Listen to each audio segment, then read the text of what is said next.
Aux âmes bien nées, la valeur n'attend point le nombre d'années. On la connaît très bien, cette célèbre maxime de Corneille. Mais est-ce pour autant qu'elles seraient mal nées, ces âmes dont la valeur met un peu plus de temps à éclore? Alors, peut-être pas, mais les anglo-saxons les appellent les late bloomers. Alors tout à fait, Eva, les late bloomers, qu'on peut traduire par éclosion tardive, ce sont des adultes dont le talent ou le génie explose plus tard dans la vie. Et les raisons de ce boom, d'ailleurs, peuvent être nombreuses. L'accumulation d'expérience, le fait d'avoir enfin le temps et les ressources pour s'adonner à sa passion, et le fait aussi d'avoir un nouvel état d'esprit plus propice à prendre des risques tout simplement à certains moments de la vie, ou tout simplement, parfois, c'est juste que c'est le moment. Alors, on commence par le chouchou des Ivoiriens.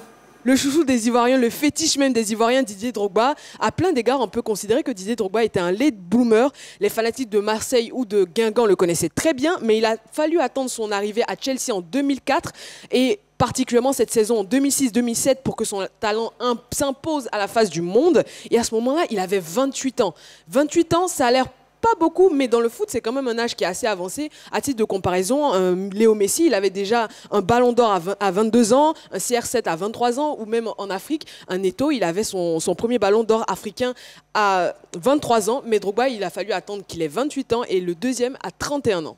Alors, on va parler à présent d'une marque mondiale. La marque mondiale, si on peut la voir à l'image, est-ce que ce monsieur, ça vous dit quelque chose? Oui. Quand vous regardez son visage? Oui. C'est une marque qui est arrivée en Côte d'Ivoire, c'est KFC. Donc, c'est le colonel Arland Sanders de KFC.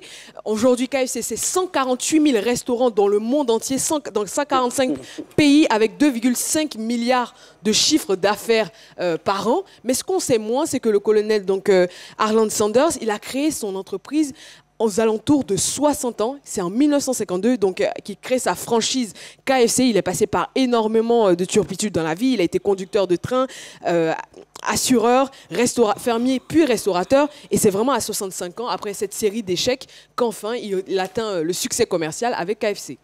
Et on va à présent du côté de Hollywood. Du côté de Hollywood, sûrement l'un des acteurs américains les plus connus avec sa voix grave, distinctive, sa filmographie impressionnante. Morgan Freeman, il est né en 1937. Il connaît le succès à 52 ans avec les films Glory et Driving Miss Daisy. Mais c'est en 1994, à l'âge de 57 ans, qu'il atteint le niveau de superstar mondial avec son interprétation du détenu Red dans The Shawshank Redemption. D'ailleurs, il y a cette célèbre blague qui dit qu'on n'a jamais vu Morgan Freeman jeune, tout simplement parce qu'il a eu le succès super tard. Alors, que retenir finalement? On peut retenir tout simplement que des exemples de ce genre sont nombreux. Et la question qu'on pourrait se poser, Eva, c'est que vaut l'âge devant la volonté et la force du destin? Ah, c'est la...